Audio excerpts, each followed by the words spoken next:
How to create a mind map diagram in ClickCharts. Click Templates, select Mind Map Diagrams, and choose a template or blank diagram.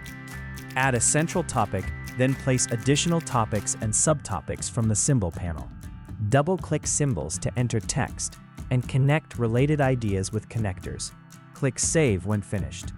Continue watching this tutorial for additional details on how to create a mind map diagram in ClickCharts.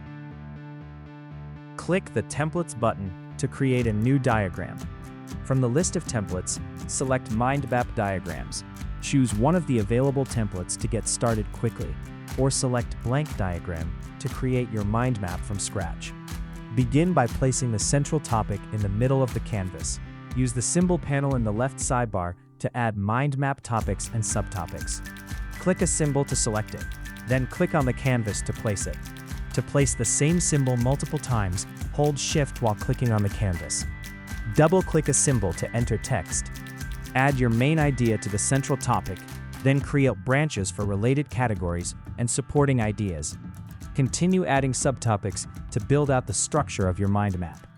Arrange your mind map by clicking and dragging topics into position.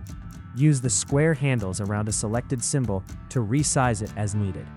To change a symbol's appearance, select the symbol and click Fill to change its color. Click Line to modify the outline color and line style. To connect topics, select a connector from the symbol panel. Click where you want the connector to start, then click again where it should end. You can also enable Auto Connect New Symbols in the lower right corner of the window to automatically connect newly placed symbols to the previously selected topic. To edit a connector, click the line to select it, and drag its handles to adjust the connection points or shape. Click Line to change the connector's color and line style. When your mind map is complete, click Save to store your work. For more ClickCharts tutorials, visit the address shown on your screen.